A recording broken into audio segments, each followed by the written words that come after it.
Welcome to Kavitha recipe Tamil. இன்னைக்கு பார்க்க போகிற ரெசிபி அனைத்து டிஃபன்களுக்கும் ஒரு தக்காளி தொக்கு தான் செய்ய போகிறோம். அது டிஃபனுக்கு மட்டும் கிடையாது, சாப்பாட்டுக்கும் இந்த தொக்கு ரொம்ப நல்லாயிருக்கும். இது எப்படி செய்யலாங்கிறத வாங்க பார்க்கலாம். இந்த வீடியோ பார்க்குறதுக்கு முன்னாடி லைக் பண்ணி ஷேர் பண்ணுங்கள், மறக்காமல் சப்ஸ்கிரைப் பண்ணிடுங்க, கூடவே ஹைப் பண்ணிடுங்க.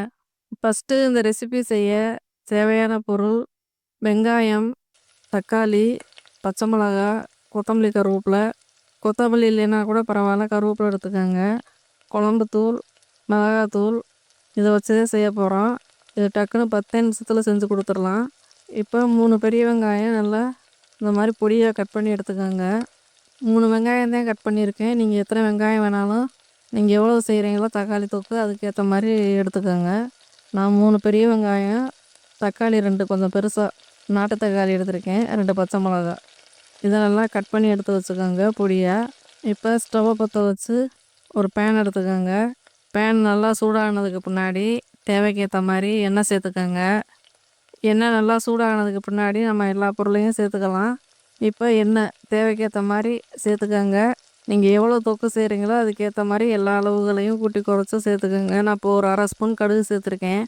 எண்ணெய் சூடானதுக்கு பின்னாடி நீங்கள் பூண்டு தேவைன்னா ஒரு 5-6 பூண்டு கூட சேர்த்துக்கலாம். கொஞ்சம் உளுந்தம்பருப்பு, கடுகு உளுந்தம்பருப்பு சேர்த்துட்டு பெரிய வெங்காயம் கட் பண்ணி வச்சுருக்க வெங்காயத்தை சேர்த்து நல்லா வெங்காயம் வதங்கணும். அது வரையும் நீங்கள் வதங்க தொட்டிங்க நல்லா ஒரு 2 நிமிஷம் 3 நிமிஷம் அப்படியே எண்ணெயிலே வதக்கி விடுங்க. உப்பு கொஞ்சமாக உப்பு சேர்த்து வதக்கிக்கோங்க. நான் கொஞ்சமாக கல் உப்பு சேர்த்து வதக்கிக்கிறேன். உப்பு சேர்த்து வதக்கிறப்ப சீக்கிரம் வேகும், அதனால் உப்பு சேர்த்து இந்த மாதிரி வதக்கிக்கோங்க. கல் உப்பு இல்லைன்னா தூள் உப்பு கூட சேர்த்துக்கலாம். இப்போ 2 பச்சை மிளகா இல்லைன்னா நீங்கள் வரமிளகா கூட சேர்த்துக்கலாம். நல்லா எண்ணெயிலே வதக்கி விடுங்க.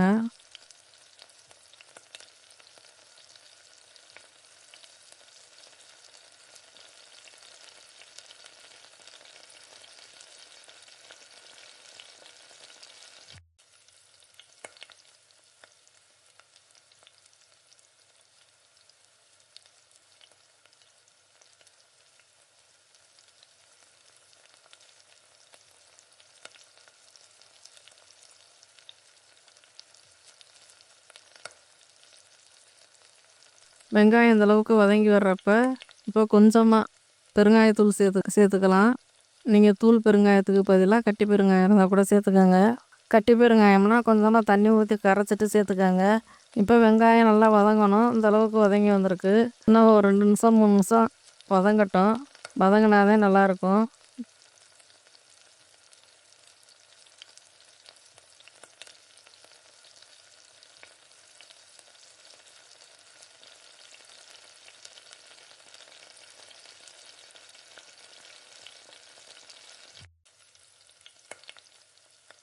இப்போ கொத்தமல்லி, கருவேப்பிலை கொஞ்சமாக சேர்த்து நல்லா இந்த மாதிரி வதக்கி விடுங்க.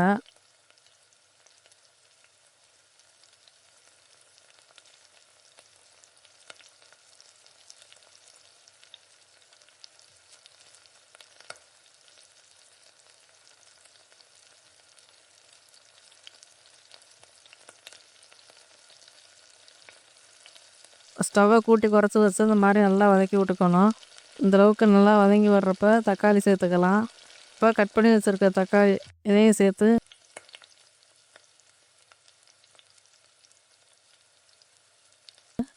நல்லா ஒரு வதக்கிட்டு மூடி போட்டு ஒரு 2 நிமிஷம் 3 நிமிஷம் அப்படியே விடுங்க. தக்காளி வதங்கினாதான் கிரேவி நல்லாயிருக்கும்.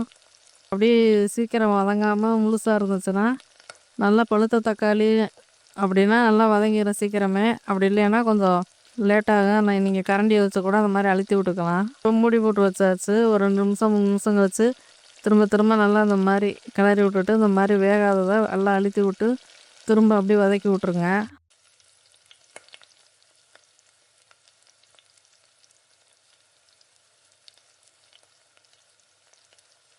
இந்த மாதிரி வதக்கி செய்கிறப்பதான் எந்த பொருளுமே எந்த குழம்பா இருந்தாலும் நல்லாயிருக்கும். இப்போ இந்தளவுக்கு வதங்கினதுக்கு பின்னாடி இப்போ 2 ஸ்பூன் குழம்புத்தூள், தனி மிளகாத்தூள், காஷ்மீர் சில்லி தான் எடுத்திருக்கேன். அது ஒரு 2 ஸ்பூனுக்கு ஏற்ற மாதிரி சேர்த்துருக்கேன். நீங்கள் எப்போயும் வீட்டில் அரைச்சி வச்சுருக்க மிளகாத்தூள் இருந்தால் கூட பரவாயில்ல, அதையும் சேர்த்துக்கோங்க. நான் இப்போ இந்த மாதிரி சேர்த்து நல்லா கலந்து விட்டுட்டு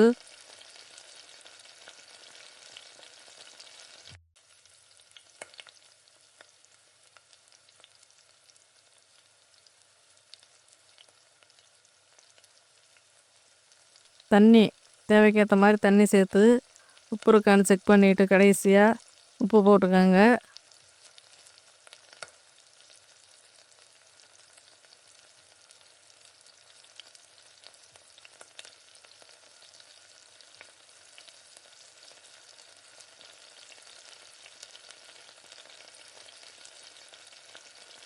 நான் தேவைக்கு ஏற்ற மாதிரி தண்ணி சேர்த்து ஒரு 2 நிமிஷம் 3 நிமிஷம் நல்லா பச்சை வாசனை போகிற அளவுக்கு நல்லா கிளறி விட்டு நல்லா மூடி போட்டு ஒரு 5 நிமிஷம் நல்லா ஸ்டவ்வை கம்மி பண்ணி வச்சுட்டு நல்லா எண்ணெயிலே இந்த மிளகாத்தூளை வதக்கி விட்டுட்டு கொஞ்சமாக தண்ணி ஊற்றி திரும்ப 2 நிமிஷம் கொதி வந்ததுக்கு முன்னாடி எக்ஸ்ட்ரா தேவைக்கேற்ற மாதிரி தண்ணி சேர்த்துக்கோங்க.